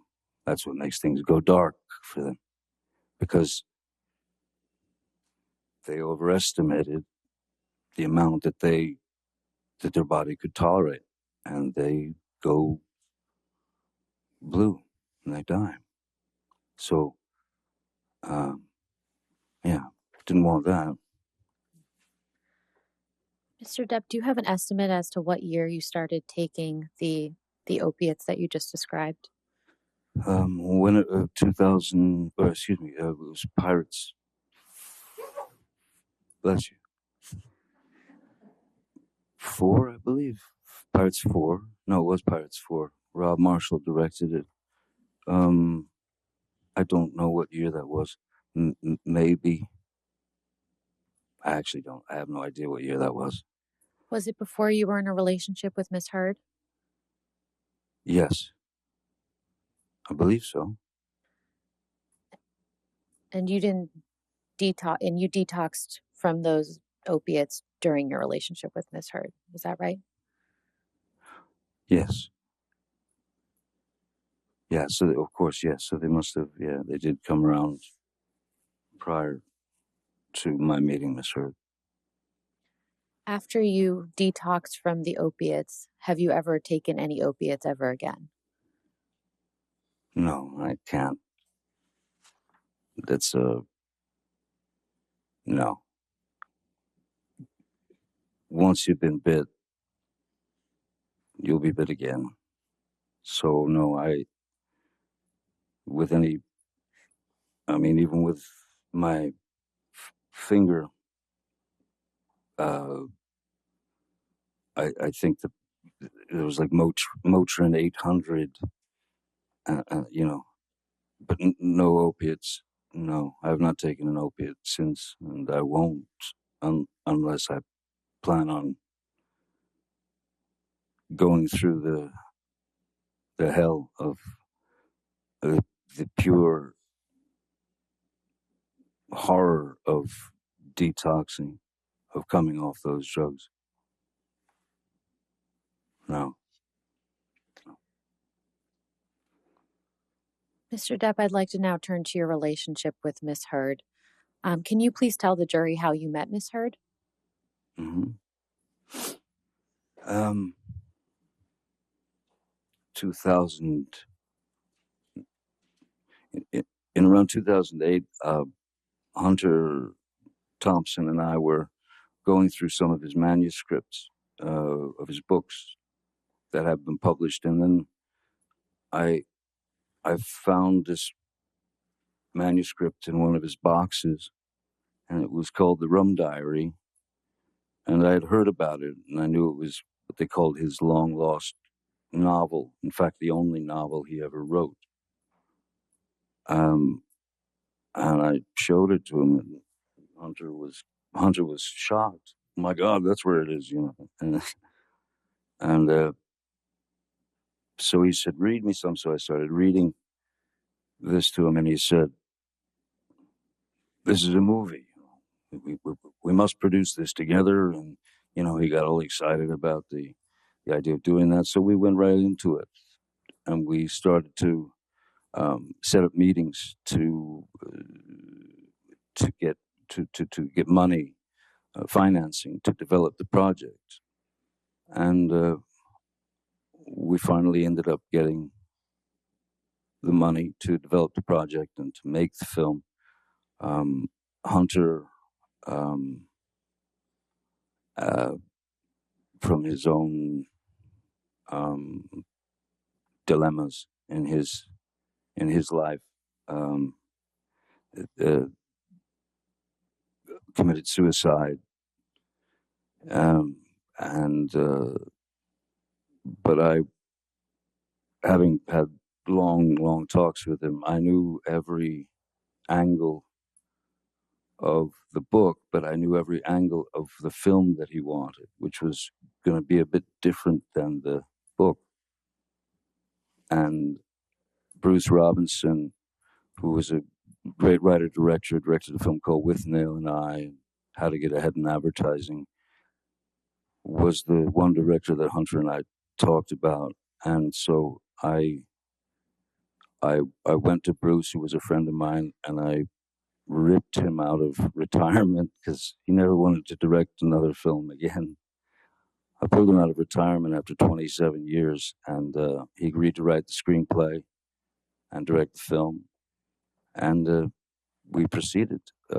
During the auditioning process, um, Bruce was before that.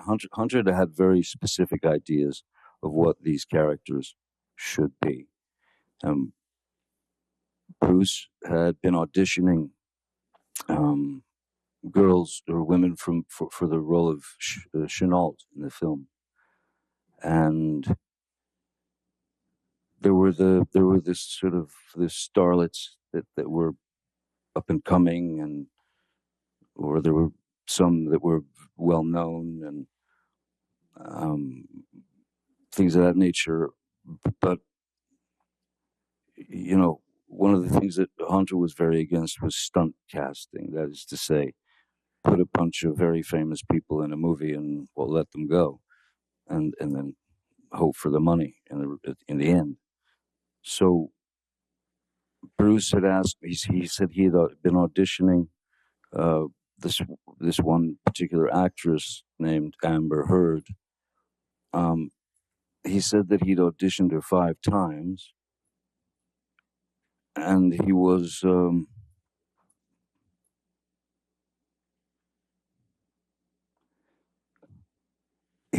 sure about her capabilities as an actress with regard to the film and the character and taking direction and that sort of thing. So he asked me if I would read with her for the film, and I had already met a number of actresses and things. And so what I said to Mr. Robinson is, I said, Bruce, I don't. If you've auditioned her 5 times, you've seen the best and the worst, I suppose. So me putting her, this girl, in an uncomfortable situation, saying, "Hey, all right, let's read this." I think it's a far better idea that we just meet so that I can see how she behaves, see how she reacts, because that's really all it is: reaction, behavior, and you don't have to push anything else. Um, so they made an appointment. She came to my office. I took one look at her and I thought, yeah, that's that's that's the Chenault that Hunter wants. That's the one. I thought, yeah, she could definitely kill me. That's what Hunter wants. And so we spoke, and she was sweet as pie, pleasant. Again, intelligent, literate, very good taste.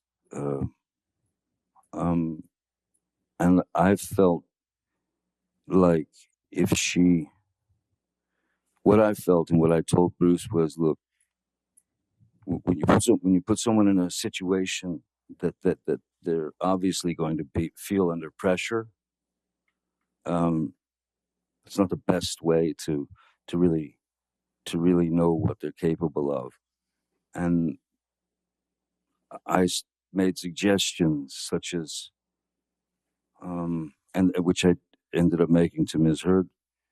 I made suggestions of films that might give her uh, some insight into what we were looking for in terms of the film, which is to say, I gave her films like To Have and Have Not, and things of that nature, because I wanted to. There was something very important that I felt she needed to know about stillness, as opposed to, you know, going broad or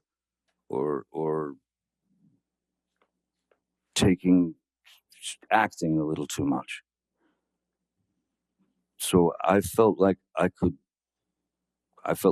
be a bit of a traffic cop in that sense, so that, because if we could connect, then it could work, as long as there was truth in her eyes, and as long as there was truth coming out of her dialogue, then it's all in the editing. So I felt that I could help her with that idea of stillness, and so that's when I first met Miss Heard. How would you describe your interactions with Miss Heard when you worked together on the Rum Diary? Initially, well, yeah, no, mostly very, very, very few interactions. I remember there was a time I wasn't working that day, but I was producing, one of the producers of the film, and it was a scene from the book that that was it was a scene where Ms. Heard's character was in a nightclub and were amongst the locals, and she's very drunk and everybody's very drunk, and she ends up dancing with a few of the local, like one of the local guys and stuff, and then the other local guys start to sort of close in on her. In the book and in the screenplay as it was written, there was there was a requirement for nudity, um, for the part, and I was on set the day that they were shooting that, and as I was watching the crowd coming in on her, I realized, you know what? Because I would check on Ms. Heard and say, "Are you all right? Are you sure you're okay?" Because this is, she was like, "No, no, I'm fine, fine, fine." But I realized that with the crowd surging in towards her, that we wouldn't have to do the nudity, because if she took her shirt off and she had a red bra on, and a skirt, then if she had a red bra in her hand, when the crowd surged in on her, all she had to do was lift the red bra up out of the crowd, and there's no nudity. But it's certainly implied, because then the character disappears for a few days, um, and she's quite a wreck when she comes back, because bad things have happened to her. So I remember telling Ms. Heard, "Hey, you don't have to take your clothes off. You don't have to take your top off. You don't have to. Everything's cool." And she was appreciative. Um, and but other than that, we didn't really um, have much interaction until there was a scene where I'm taking a shower, and then she comes into the room and she opens the shower, and we kiss. And that moment was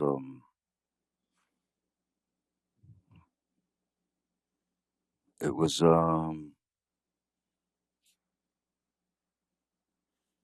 yeah, it felt like something. It felt like something that I shouldn't be feeling, because she had her wife, and even though it was a scene, and she had her wife, and I had Vanessa and kitties, and um, yeah. When would you say your romantic relationship with Miss Hurd actually began, if not in that moment? Well, I think there was something in the kiss in the shower that was very real. Um, so that day after work, Miss Hurd had come to my trailer, and I was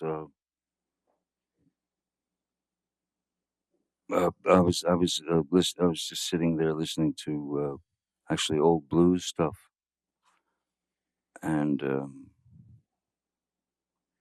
we had a glass of wine, um,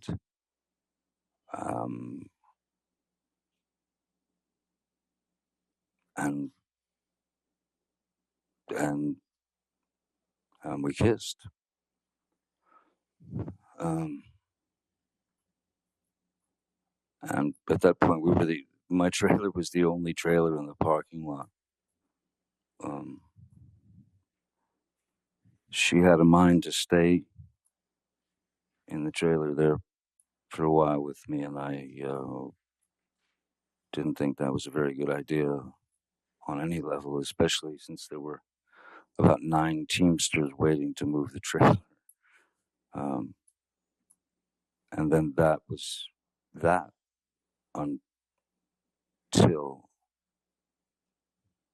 to, until whenever we did the first day of the press junket for the Rum Diary in Los Angeles 2 years later, and she had broken up, I believe, with her wife, and my for lack of a well, my wife. We weren't married, but she was, of course, my wife, Vanessa. Um, we had some not so great situations, you know. She wanted, she needed, she was stuck in America. She wanted to go back to France. She wanted to have her life back. She's a well-known singer there. She's a well-known actress there, and she wasn't fulfilled um, in her creative world, and that's a frustration that I wouldn't wish upon anybody. So we we broke up, and that's not long out. Right around then is when Miss Hurd and I started to see each other here and there occasionally. Between the end of the filming of the Rum Diary and the press junket, did you and Miss Hurd communicate at any time in between? Mm,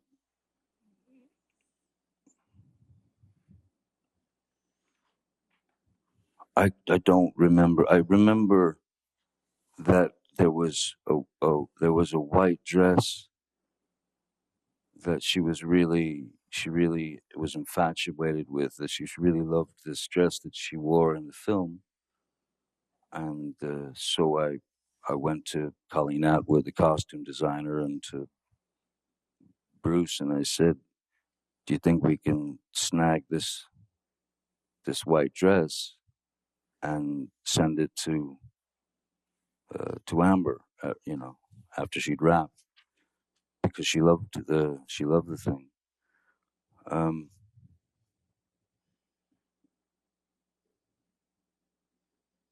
I remember talking to her, I think then, but briefly.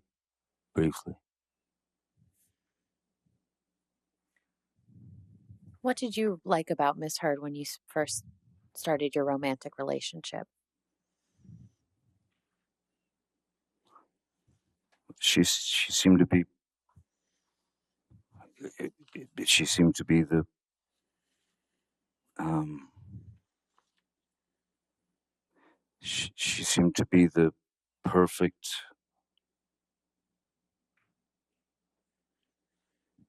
uh, partner in a sense in my head for me, because she, as I said, she seemed to be very knowledgeable about old obscure blues music that I listened to and really liked.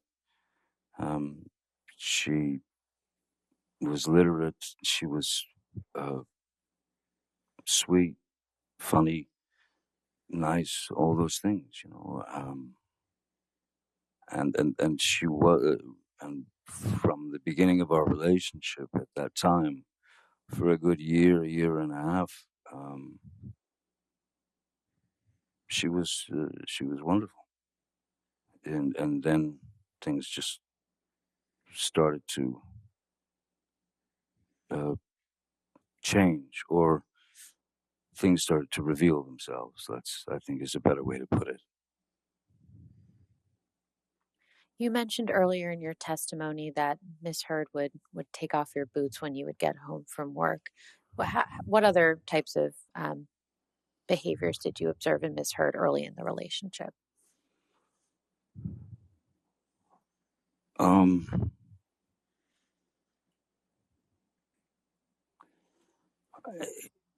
Little things that you would kind of, that it would just, you'd question in the back of your mind, you know, if uh, if she wanted to go to bed, I'd say, oh well, I can't sleep, you know, right now. And rather than go and just lay in a bed and stare at the ceiling, I would say, you know, I'll just watch. I'll be either watching TV or hanging out, and that was just not acceptable. Just not acceptable. It would stir up some rather unusual um, reactions from her. I didn't understand why I, as a 50-some-year-old man, was not allowed to go to sleep when I wanted to, as opposed to when she wanted to. It started out with little things like that, and again, they just they eventually, they just, I suppose, like anything, if they're allowed to continue, then they are allowed to grow. They're allowed to blossom into whatever they're going to become. What were you and Miss Heard's nicknames for each other? Um, I called her Slim. Why is that? I called her Slim because of the film that I'd given her to watch, like, about, in terms of stillness, was Lauren Bacall and Humphrey Bogart, and I called her Slim, and she called me Steve, which was Lauren Bacall's and Humphrey Bogart's nicknames for each other in the film. That was their names in the film. And it, you know, it wasn't lost on me the fact that there was an age difference, and that um, my God, when Humphrey Bogart and Lauren Bacall, that's when they met on that film. He was 45 years old and she was 19, and they stayed together until, well, for many years, until Bogart passed away. So yeah, there was a kind of a joke, to not joke, but just uh, yeah. I acknowledge the fact that I was the old craggy bogey, and she was this um, uh, beautiful, creature, just this stunning creature. When did you first meet Miss Heard's parents? I first met Miss Heard's parents when they had come out to Los Angeles, I believe, and yeah, and I feel like that I met them. I think they came to my place, to my studio, and they were two completely opposite end of the spectrum people. Paige was she was an angel. She was an angel, and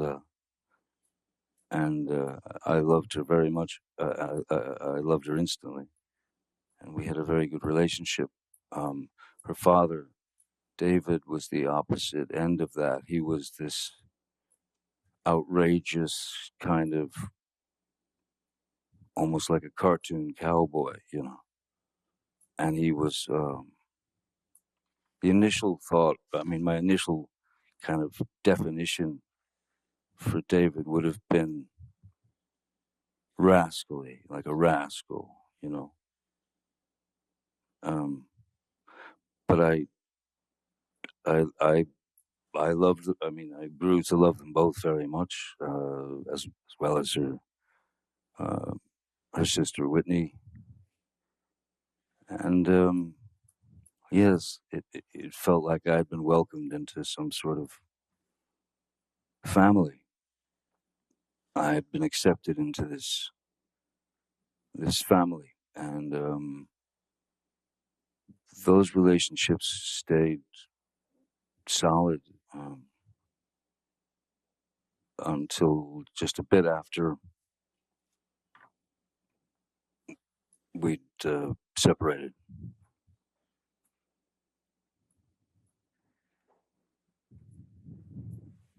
How often did you spend time with Miss Heard's parents during your relationship with Miss Heard? Quite a lot. Whether I used to have a boat, um, and we would take her parents, her family, and we'd go sail the boat and, you know, drop anchor at the island, and we would spend a week, 2 weeks, whatever, on the boat on the island. Also, they would come to Los Angeles quite a bit. We also would go to Austin here and there to see them, visit them. Every year we would, on their anniversary, I had a friend of mine who had a restaurant in Austin, like a very good restaurant in Austin, and I'd call him up and basically basically set it up so that every year on their anniversary they could just go there, and and they'd be taken care of, and there would be no bill, so they could just celebrate. And I think one of the things we did was, yes, we would try to order them car so that they could drink. Um, no, I was very fond of them, very fond of them. Now, you mentioned Miss Heard's sister, Whitney. When did you first meet Whitney? I don't remember exactly when I met Whitney the first time, but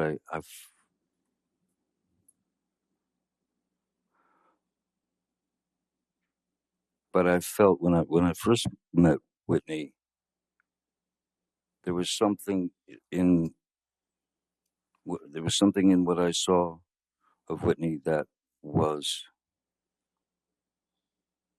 less, much less confident than Amber. Much more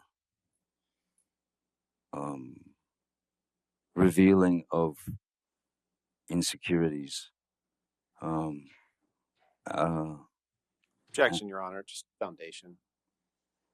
What he All right. saw in Whitney. I think if you could answer the question.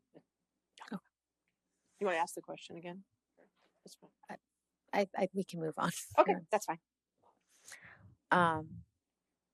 How would you describe your relationship with Whitney?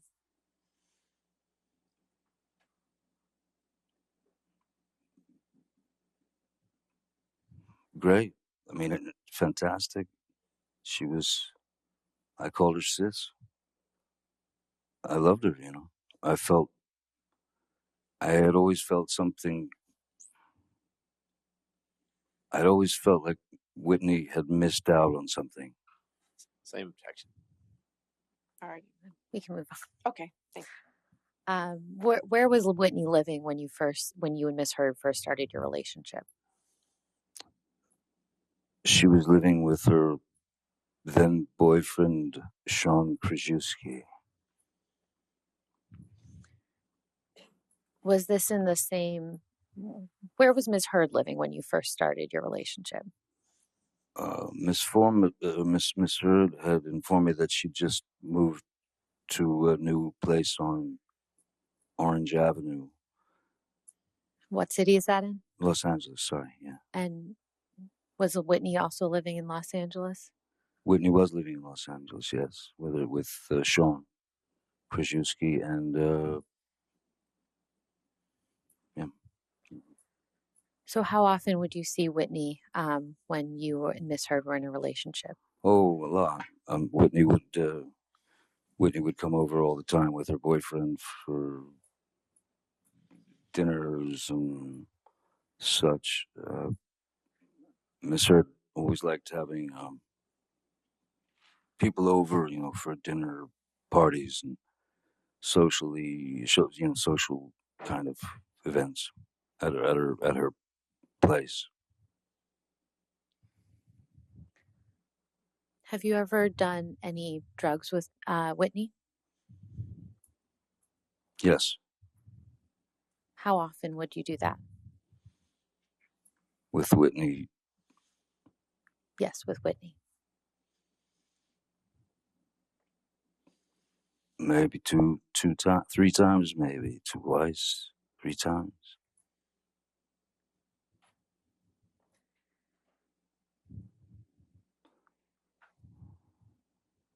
Did there come a time when Whitney moved into the penthouses that you owned at the Eastern Columbia building? Yes. And when was that? I don't remember exactly when it was, but I do remember that it was after Rocky Pennington and yes, I believe Josh Drew was there already as well. Whitney, I can't remember why she needed a place, but she needed a place, so we gave her penthouse 4 to live in. And how long did she live there for? Oh boy, on and off for, I suppose, a couple of years. And how much rent did you charge her? Nothing. Now, you said you did drugs a couple times with Whitney. What drugs were you doing with Whitney? Whitney and I had done a line or two of cocaine together.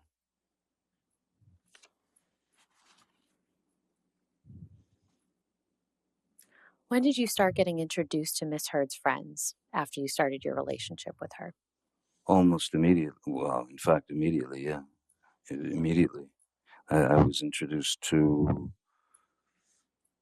the whole gang, Rocky, Io, Brittany Eustace, Whitney, certainly. Who else? That's all that comes to mind at the moment. No, you mentioned Rocky. Who is that specifically? Raquel Pennington. It was Miss Heard's good friend from youth, I suppose. And I think you mentioned Brittany Eustace as well. Who was that? Brittany Eustace was just one of the gals. She was one of the gals, and she was quite bubbly and funny and um, real sweet girl, southern girl. I haven't seen her in.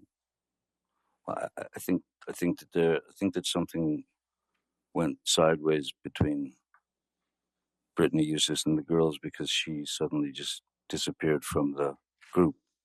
And when was that? Probably we were probably a year and a half or maybe two. No, 2 years into the relationship, 3 years maybe. And I believe you mentioned someone named Io. Who was that? Io Tillett Wright was a friend of Ms. Heard's from New York City, who was uh, who had identified as a she was born a female, if that's the right terminology these days. Born a female, but she was she had chosen um, she at a very young age she had decided that she was a male, and she identified as a male. Um, and Io seemed to be again. She was she was very intelligent, very literate, kind of a go get 'em kind of activist type, and she was writing a book. I remember she was writing a book. Io, or he was writing a book rather, and I had a house on one of my on Sweetser.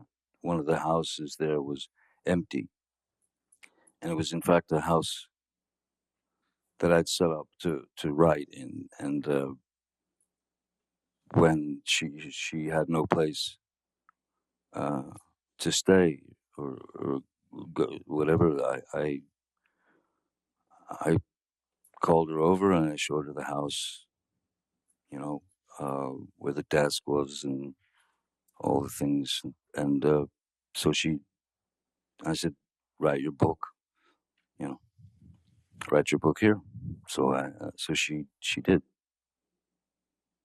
Did Io end up living in that house or just working there? No, Io ended up. Uh, no, she ended up living in the house for somewhere in the neighborhood of a year, I guess, somewhere about a year. And how much rent did you charge to Io? Nothing. And did there also come a time when Rocky moved into the penthouses at the Eastern Columbia building? Rocky moved into penthouse 2. And do you recall when that was? Oh no, penthouse 1. Sorry, penthouse 1. That was not long after Miss Heard and I started to begin to dress that place up as our residence. So it wasn't very long after that at all that Rocky came. I had already had my friend Isaac, who you've met, Isaac Baruch, painter. I had already given him a penthouse 2 to stay in and live in and paint in because he'd just come back from Florida, and his mom had passed away, and I think he had about $3 in his pocket. So I gave him the penthouse, and asked him if he had enough paint, and so he lived there. Why did Rocky move into the penthouses? Objection, foundation. I'll overrule foundation. And hearsay. The question potentially calls for hearsay. I'll overrule that for a moment. Go ahead. Go ahead, Mr. Depp. Why did? Sorry, what was it again? Why did Rocky end up moving into the penthouses? She ended up moving into the penthouses. I don't recall. I believe it was something to do with just not having a place. And Amber had asked if I would be okay with, Rocky moving in. And I said, of course. So the penthouse is empty. I wasn't in the. I wasn't going to be renting them out necessarily anyway. They were for friends to come and stay. Penthouse 4, in fact, was initially planned out for my sister Christy to have an escape from her 3,000 grandchildren and the amount of workload that she had taken on at the company.